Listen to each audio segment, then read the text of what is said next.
Nessa quarta-feira nós temos a continuação das eliminatórias da Liga dos Campeões. Pode parecer cedo, mas a competição já começou. Os grandes campeonatos da Europa ainda vão precisar de um tempinho mais, né? Principalmente ali no início e meados de agosto. Então ainda tem alguns dias de folga e obviamente o nosso foco passa para o Campeonato Brasileiro com a 19ª rodada. Tem jogos bem interessantes, por exemplo, o líder Botafogo enfrenta o São Paulo fora de casa, o Flamengo enfrenta o Vitória também fora de casa e o Palmeiras, também um dos líderes do campeonato, enfrenta o Fluminense, que conseguiu uma vitória depois de muito tempo agora contra o Cuiabá. O Cruzeiro, um excelente mandante, joga contra o Juventude, Criciúma enfrenta o Fortaleza e o Goianiense enfrenta o Bahia. Além disso, nós temos os jogos da Série B. Meu nome é Theo Borges, esse é mais um Bom Dia Mercado, nosso planejamento diário sobre apostas e trade aqui no YouTube. Eu espero conseguir te ajudar a fazer o melhor planejamento possível para essa quarta-feira, dia 24 de julho.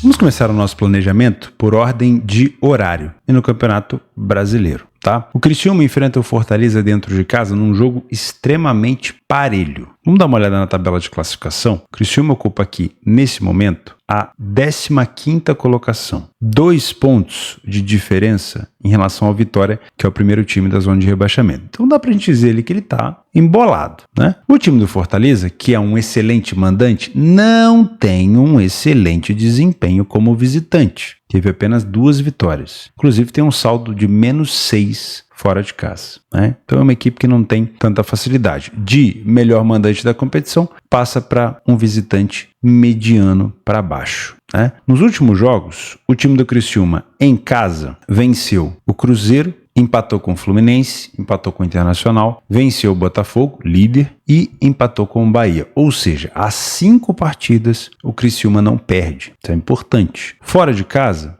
a equipe do Fortaleza venceu o Flamengo no Maracanã, um desempenho muito bom. Tudo bem que o Flamengo escolheu fazer um jogo de trocação, mas foi um desempenho muito bom do Fortaleza. Mas antes dessa vitória contra o Flamengo, o Fortaleza tinha ficado 6 partidas sem vencer. Vamos dar uma olhada com mais detalhe no PDF de apoio. Se você não tem acesso ao PDF de apoio, é só se tornar membro do canal. Você apoia o meu trabalho, a minha criação de conteúdo e ainda recebe todos os dias o PDF de apoio que eu faço aqui para mim e para você, com mais de 150 competições. O Criciúma então vem de 5 partidas sem derrotas, dá para ver aqui da direita para a esquerda, né? Daqui para cá. E o Fortaleza vem de vitória contra o Flamengo, mas foram apenas 2 vitórias nos últimos 7 jogos. Saldo de gols. O time do Fortaleza defensivamente tomou um pouco menos, porém marcou bem menos gols. É uma equipe que em quase 60% dos jogos fora deixa de marcar gol. E é uma equipe que sofre em quase todas as partidas. O Criciúma também sofre em quase todas as partidas em casa, mas não falhou em marcar em nenhum jogo. O Criciúma é curioso, né? Ele não falhou em marcar em nenhum jogo, nem dentro, nem fora de casa, se não me falha a memória. O último jogo do Criciúma, eu acho que foi contra o Flamengo como visitante e o Criciúma marcou. O Flamengo teve que virar o jogo, assim como marcou também contra o Corinthians. Então o Criciúma é uma equipe que pelo menos o seu golzinho ele costuma deixar. As duas equipes têm um aproveitamento muito parecido. Na questão de iniciativa, o time do Criciúma sai um pouco mais na frente em casa, mas 43% para o Fortaleza não é um número tão baixo assim. Primeiro tempo, bem meia boca das duas equipes, é verdade. Segundo tempo também, muito difícil de confiar. Um destaque positivo / negativo do Criciúma é que é um segundo tempo bem agressivo, tanto ao ponto de marcar muitos gols, quanto também em relação a sofrer bastante. Então, o segundo tempo do Criciúma talvez seja o momento mais over do jogo nessa situação da equipe. 88% dos jogos do Criciúma em casa foram over 1,5 e 71% dos jogos da Fortaleza tivemos apenas, pelo menos, 2 gols. É um cenário cabível num jogo tão parelho como esse? Acho que sim, né? Pelo fato do Criciúma marcar e ceder em quase todo o jogo, pelo menos 2 gols pode ser interessante. Mas eu ainda fico como opção principal trabalhar uma correção de preço se você é um trader por aqui. Como eu falei, se você busca mais o cenário de gols, o segundo tempo me parece um cenário mais interessante. Então, até se você quiser buscar um gol no jogo, o 0.5, se o jogo tiver 0-0, eu não gosto muito de trabalhar jogo 0-0, mas no segundo tempo pode ser um melhor cenário com uma cotação mais alta. Ou o over 1,5, se o jogo já tiver 1-0, também pode ser interessante buscar o over limite com uma cotação mais alta no segundo tempo. tá bom? Cruzeiro e Juventude. Aqui nós temos o primeiro favorito do dia. E para mim, assim, por mais que o Juventude tenha uma equipe organizada, fora de casa o Juventude não consegue manter o desempenho que tem dentro de casa. Já é a segunda vez que o Juventude vende o mando, né, para jogar na Arena BRB, né, em Brasília, e não teve resultado positivo. Somou 2 pontos, poderia ter somado 6 no seu estádio, que foi onde ele bateu em vários times fortes, né? Então, se a gente olhar para o desempenho do Juventude fora de casa, não tendo vencido nenhuma mísera partida, aqui ó, é um dos piores visitantes da competição, junto com o Grêmio e o Fluminense, com um saldo de -10, e olhar para o Cruzeiro, que é um dos melhores mandantes da competição e tem 100% de aproveitamento, o Cruzeiro é a única equipe em casa que tem 100% de aproveitamento. Esse favoritismo do Cruzeiro, ele é mais que justo. Eu não vou contestar em nenhum momento essa cotação do Cruzeiro. Então, para mim, na minha humilde opinião, é provável a vitória do favorito. Você pode aceitar essa cotação de 1,53 ou tentar encontrar uma cotação mais alta, você que é um punter, tá? Como um trader, dependendo da pressão que o Cruzeiro exerce, você pode sim tentar buscar um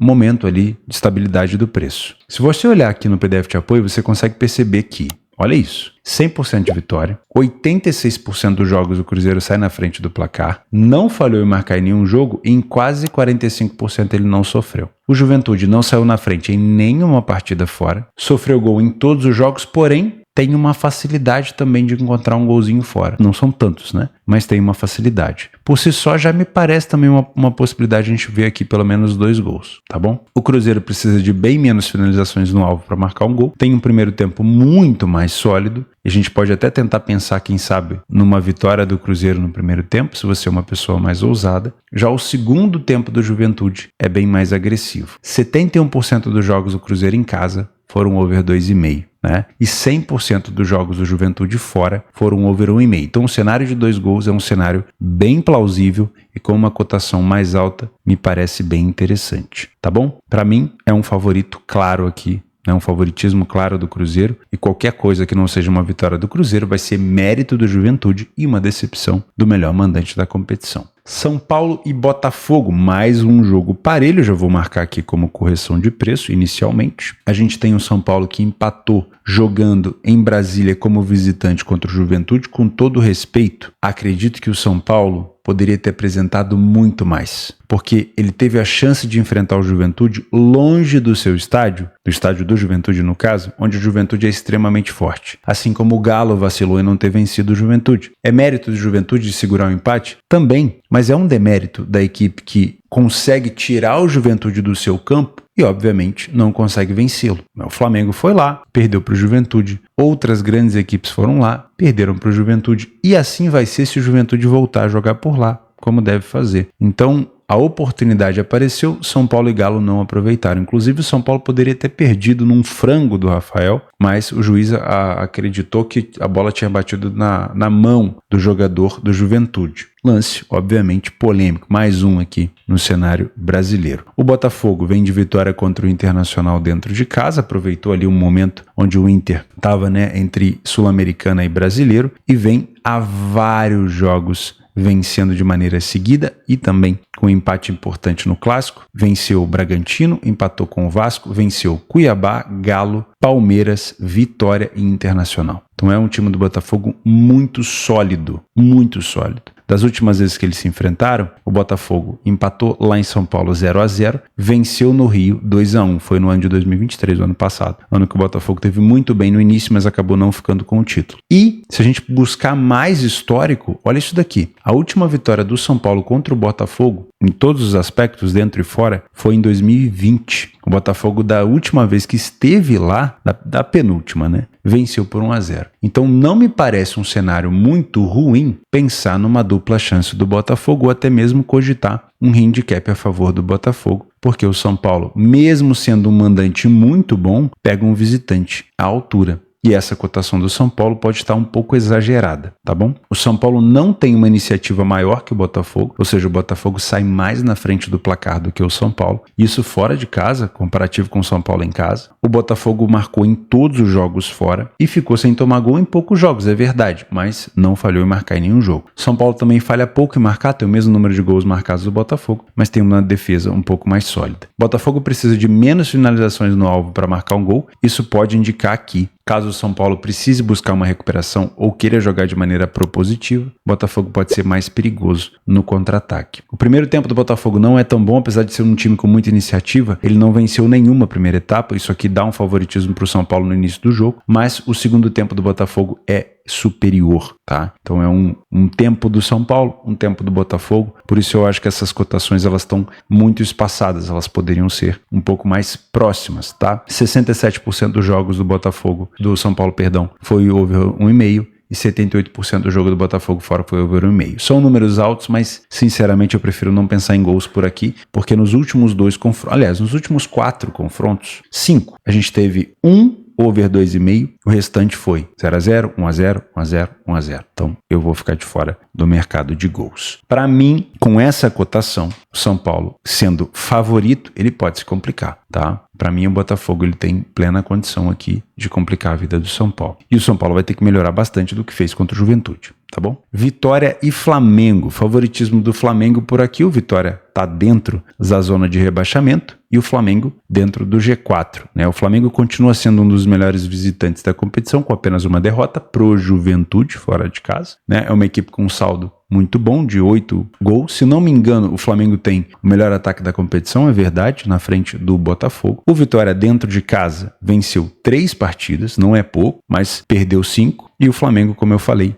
venceu 4 de 8. Se a gente olhar aqui no nosso PDF de apoio, a gente vai dar uma olhada que o Vitória, ele ameaçou uma recuperação e depois começou a oscilar novamente. Foi uma equipe que sofreu gol em casa em todos os jogos e uma equipe que tem dificuldade em marcar. Porém, tem um saldo de gols alto porque deu algumas goleadas, principalmente no Galo. O Flamengo saiu na frente em 50% dos jogos, não é um número muito alto, na verdade é bem parecido com o do Vitória. Tem uma efetividade no ataque maior, porém é uma equipe que também tem sofrido gol com frequência. O Flamengo tem um aproveitamento melhor em finalizações, não é tão melhor, mas é melhor. O primeiro tempo e o segundo tempo são parelhos, né? Destaque aqui defensivamente, né? O Flamengo, que é uma equipe que sofre menos gols, principalmente no primeiro tempo, mas no segundo tempo me parece um jogo mais aberto, tá? Então aqui eu vejo uma possibilidade de a gente olhar também para o mercado de 2 gols, pelo menos. Se a gente pensar nos últimos jogos do Flamengo, o Flamengo tem sofrido bastante e com frequência. Ó, Criciúma, 1 gol, Fortaleza, 2 gols, Cuiabá, 1 gol, Galo, 2 gols, Cruzeiro, 1 gol, Juventude, 2 gols, Fluminense, nenhum, Bahia, 1, Atlético Paranaense, 1 e Grêmio, 1. Então, o Flamengo tem sofrido com frequência. 75% dos jogos do Flamengo over 1,5, 67% dos jogos do Vitória over 1,5. O último jogo do Vitória dentro de casa foi under, perdeu do Botafogo de 1-0. Aí depende muito do comportamento no live. Se você não se sentir confortável nesse over 1,5 aqui durante o jogo, fica de fora. Eu só te aconselho trabalhar esse over 1,5 ao vivo, porque essa cotação no pré-live é ruim, tá? O que pode atrapalhar essa situação? O Vitória se contentar com um empate,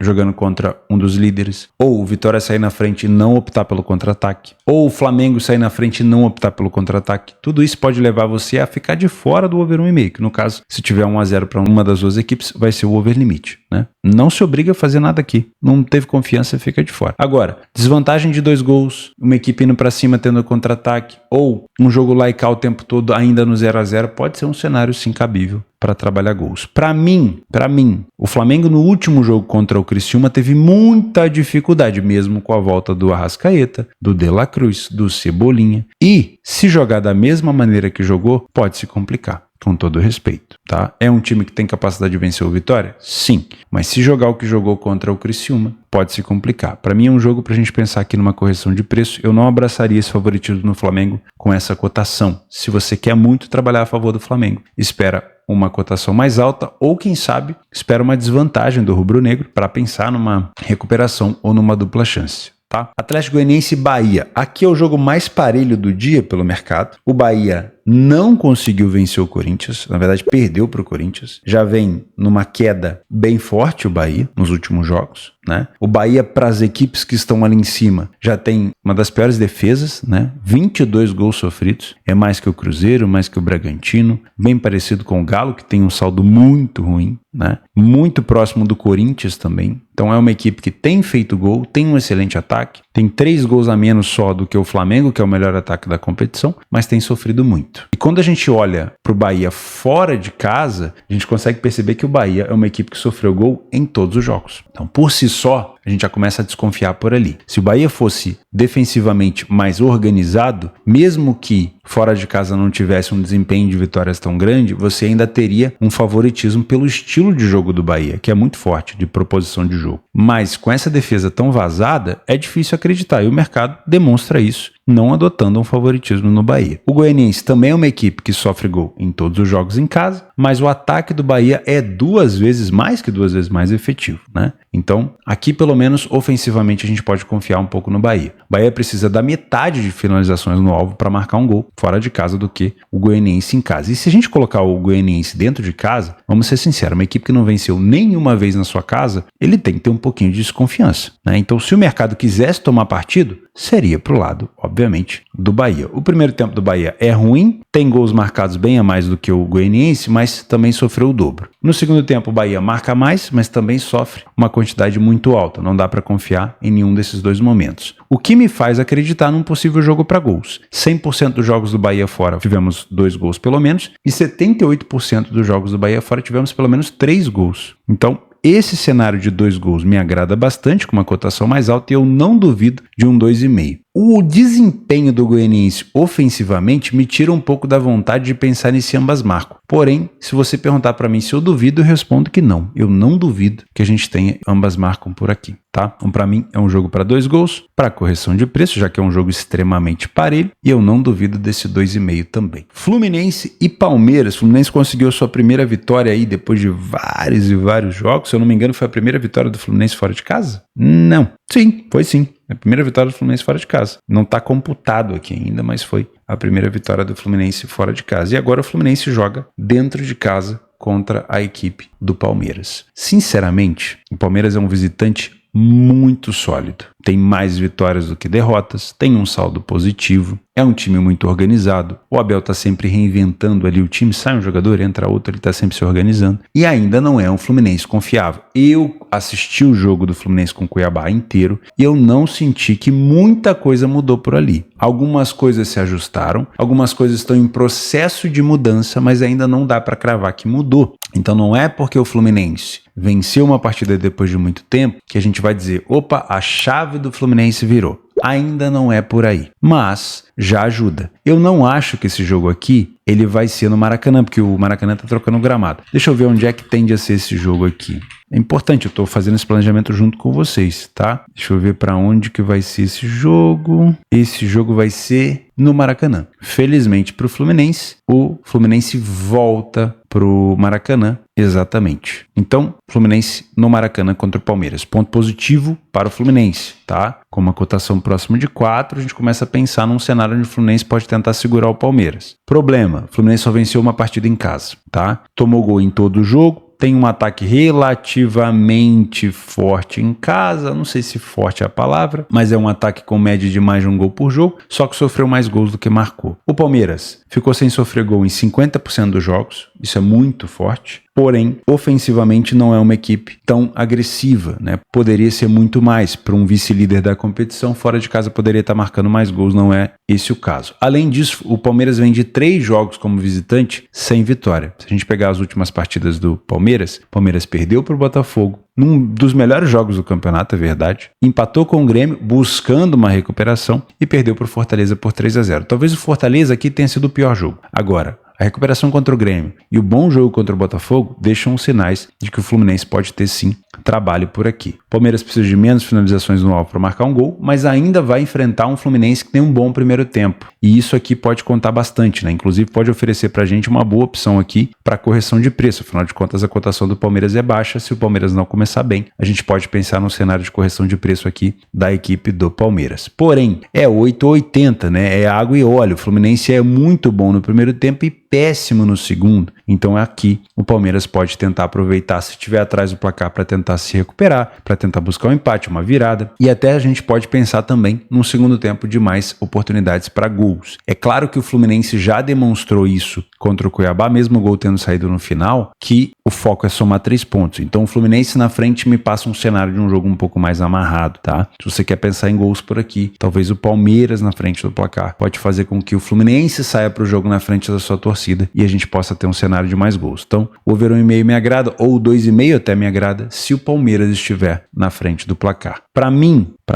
eu ainda não consigo cravar, olhando para o Palmeiras a 2, que o favorito aqui pode se complicar porque eu não confio no Fluminense. O Fluminense tem 2 pontos positivos aqui. 3, vai. Primeiro, joga em casa, de volta no Maracanã, com o apoio da torcida. Segundo, tem a questão da motivação pela primeira vitória. E terceiro, faz bom primeiro tempo. Se o Fluminense conseguir meio que juntar essas 3 coisas, conseguir somar um resultado no primeiro tempo, conseguir se segurar no segundo, ele pode segurar o Palmeiras. Mas ainda não é o ponto de eu chegar para vocês aqui, ou para eu fazer um planejamento já para trabalhar contra o Palmeiras, porque eu acho que o Palmeiras vai se complicar. Não dá para confiar tanto no Fluminense ainda. Ainda é um processo lento de mudança de estilo de jogo. Isso ainda vai custar bastante para o Fluminense, tá? Então, para mim é um jogo para correção, sem se abraçar. Não apostaria a favor do Palmeiras, né? Não é porque eu tô falando que eu não confio no Fluminense que eu vou colocar dinheiro no Palmeiras, mas o Palmeiras deixou uma imagem muito boa fora de casa contra o Botafogo. Aquele jogo talvez tenha sido o melhor jogo do campeonato, tá? Vamos falar um pouquinho sobre Série B? O Brusque enfrenta o Paysandu, um joguinho também para correção de preço, não vou inventar muita moda por aqui. Provavelmente a gente não vai achar nada de detalhe, quer ver, ó? O Paysandu não perdeu nenhuma em casa, só que joga fora.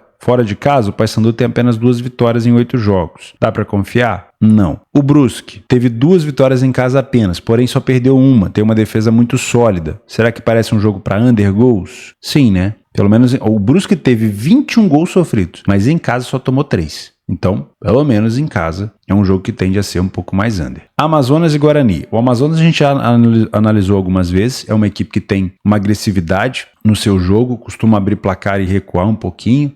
Isso é normal, por isso que eu não gosto de trabalhar tanto over em jogos do Amazonas, e enfrenta uma das piores equipes do campeonato, né, com 11 derrotas. Fora de casa, a equipe do Guarani não venceu nenhuma partida, e o Amazonas em casa é uma equipe com menos derrota do que vitória. Então, eu acho justo essa cotação. Eu acho justo, eu não colocaria dinheiro, mas eu acho justo essa cotação do Amazonas, não só pelo desempenho do Amazonas em casa, que é bem agressivo, e é um time que oscila, mas está sempre somando ponto, mas principalmente pelo desempenho do Guarani fora de casa. É um jogo, para mim, um jogo complementar, tá? De mais dificuldade de leitura. Godoy Cruz e River Plate. Jogo complementar na Argentina. Vamos marcar já os nossos jogos extras antes de falar da Sul-Americana. Racing pode ser um jogo complementar. O Defensa e Justiça com o Tajeres também. O Estudiantes, né? Eu costumo gostar dos Estudiantes dentro de casa, mas tudo bem. Na Liga dos Campeões, eliminatórias, nós temos o PAOK, que a gente já conhece, que é da Grécia, enfrenta o Borac Banja, que é da Bósnia e Herzegovina. O Ludogorets, que a gente também conhece, que é da Bulgária, enfrenta o Minsk, que é da Bielorrússia, e o NK Celje, acho que é assim que se pronuncia, da Eslovênia, enfrenta o já conhecido Slovan Bratislava da Eslováquia, tá bom? São opções, né? Eu vou colocar também como jogo complementar aqui na tarde dessa quarta-feira, para quem quer já matar a saudade da Liga dos Campeões. Na Sul-Americana à noite, Boca Juniors e Independente Del Valle, que foi 0-0 no primeiro jogo, na casa do Del Valle, Boca Juniors é favorito com, obviamente, Justiça dentro de casa, né? O Libertad, se eu não me engano, venceu a equipe do Católica do Equador por 2-0, então obviamente não precisa da vitória, se classifica até com uma derrota por um gol, então é um jogo complementar também, mas dá para pensar em gols aqui, tá? Para mim, pelo menos 2 gols pode ser interessante, porque o Católica vai para cima igual um doido. Bragantino e Barcelona de Guayaquil, apesar de concordar com o favoritismo do Bragantino, eu acredito que é um jogo mais difícil, porque o Barcelona ele pode ter um comportamento mais defensivo para contra-ataque. É óbvio que isso pode custar um gol do Bragantino cedo, mas se o Barcelona conseguir se defender bem e sair para o contra-ataque, o Bragantino pode acabar até se complicando. Então, para mim, eu não vou comprar esse favoritismo do Bragantino nessa odd, gostaria de uma cotação um pouquinho mais alta. E outra coisa, tomaria cuidado cuidado também com gols, porque apesar de ser um estilo favorável, né, são duas equipes que gostam do ataque, o jogo tá 1-1, né, na eliminatória. Então, por enquanto, ninguém passa, mas também ninguém está eliminado. Então, eu só trabalharia gols por aqui depois do primeiro. E aí pensaria no máximo em buscar 1 ou 2 gols, tá? Também vou colocar como um jogo complementar. Na Suíça tem Servette e Young Boys. Também um excelente jogo complementar por aqui. Na primeira rodada, o Young Boys, se eu não me engano, já estreou. Só não sei se foi com vitória ou com derrota. Eu acho que foi com derrota, ó. Dia 21/7, que foi no domingo, ele perdeu para o Sion por 2-1. Então, ele vai enfrentar o Servette, que já venceu o Lucerne por 2-1. Então, o Servette já é favorito por aqui. Além disso, a gente tem Colômbia, Milionários e Medellín. Jogo complementar aqui é clássico, se eu não me engano, né? Amistosos para tudo quanto é lado. Não vou indicar você fazer amistoso nesse momento. E é isso. Tem um clausura do Venezuela também, mas aí fica a teu critério. Vou deixar os jogos complementares aqui embaixo, no link do Radar Esportivo. Se você não fez o meu curso ainda, também tem um link aqui embaixo, completamente gratuito. Estou aproveitando um pouquinho das minhas férias, mas estou sempre aqui com vocês no nosso planejamento de trabalho. O espaço está aberto aí para vocês me ajudarem com informações, com complementos, com ajuda na pronúncia, com críticas, enfim. Estou aberto aqui para vocês me ajudarem nesse planejamento diário que a gente faz. Muito obrigado pela sua companhia, um grande abraço e até amanhã.